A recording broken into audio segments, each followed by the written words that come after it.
Prague, 1580. Imagine, cobbled streets twisting and turning, leading you through a labyrinth of history. Gas lamps cast a flickering glow, their light barely reaching far, creating pockets of darkness. Shadows danced on the walls, moving like phantoms. They whispered of secrets hidden deep within the city's heart, secrets that have been kept for centuries. This was Prague, a city steeped in history, shrouded in mystery, where every corner held a story waiting to be told. The air itself felt heavy, filled with the weight of ancient stories and the breath of those who came before. The Vltava River, a silver ribbon, snaked through the city, winding its way through the heart of Prague. It reflected the sky above, sometimes a serene blue, other times a stormy grey, mirroring the city's ever-changing moods. The Charles Bridge, with its watchful statues, stood guard over the city, a silent witness to the passage of time. It had seen it all, the good, the bad, the flow of time and the countless souls who had crossed its path. The Jewish Quarter, a world within a world, where history and tradition intertwined. Narrow streets, crowded houses, a community holding its breath. Here ancient traditions thrived, passed down through generations. This was a place of scholars, of mystics, of whispers of magic and the pursuit of knowledge.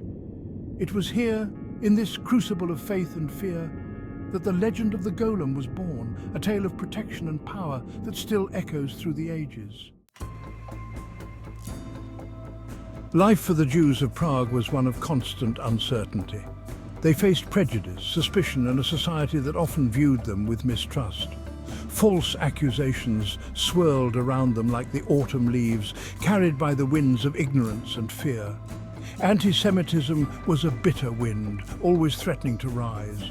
Rumors spread like wildfire, igniting fear and hatred. Blood libel, they called it. These were horrific accusations that claimed Jews used the blood of Christian children in their rituals, accusations that made the blood run cold, striking fear into the hearts of the Jewish community. The Jews were blamed for the disappearance of Christian children, a baseless and cruel charge. The city simmered with tension, a cauldron of suspicion and fear ready to boil over. Fear was a constant companion, shadowing their every step, haunting their every moment. Rabbi Judah Loew ben Bezalel, a scholar, a leader, felt the weight of his people's fear and the burden of their safety. He was a man of great wisdom, a master of the Kabbalah, the mystical heart of Jewish tradition, seeking answers in ancient texts. He knew he had to act, to find a way to protect his community from the rising tide of hatred. He would protect his people, but how? The answer lay in his faith, his wisdom, and his unwavering determination. Deep in the heart of the Jewish Quarter, amidst the narrow winding streets and ancient buildings, Rabbi Loew found his answer after many nights of contemplation and prayer. The Golem, a creature of clay brought to life by ancient knowledge, by the power of the divine name. This was no ordinary creation, it was a being of immense strength and purpose. It was a dangerous path, forbidden by some, whispered about in hushed tones. But these were desperate times, and desperate measures were needed to protect the community. He went to the banks of the Vltava, where the river's clay was known to be the purest. Under a sky filled with stars, he moulded the Golem's form from the river clay, his hands moving with purpose and precision.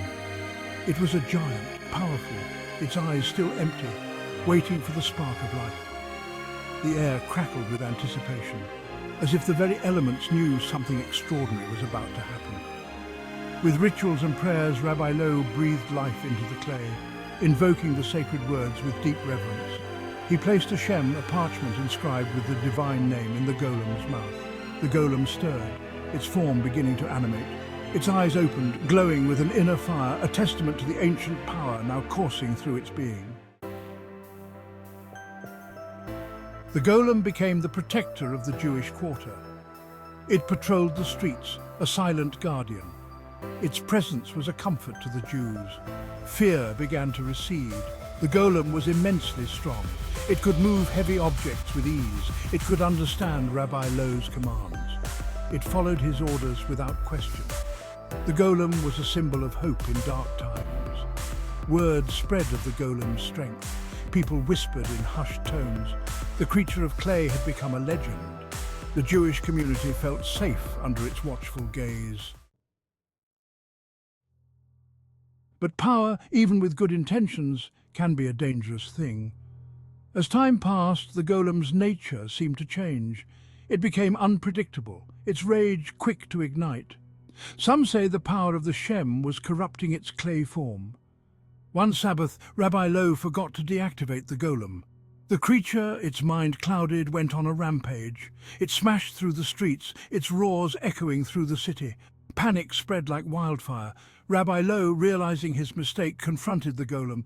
It was a battle of will, of faith against unleashed power. He managed to remove the Shem, the source of the golem's life. The creature slowly became still, its rampage over. The golem, its life force extinguished, crumbled back into lifeless clay. Silence fell upon the city once more. The threat was over, but at a terrible cost. The protector had become the destroyer. Rabbi Lowe, filled with remorse, ordered the golem's remains to be stored in the attic of the old new synagogue. There it would rest, a reminder of the power and the peril of his creation. The Shem he took with him. Life in the Jewish quarter slowly returned to normal, but the memory of the golem lingered on. It was a cautionary tale whispered from generation to generation. Today, the old new synagogue still stands in Prague. It is a testament to the endurance of the Jewish community. Tourists flock to its ancient halls, unaware of the secrets hidden above. Legend has it that the golem's remains still lie in the synagogue's attic.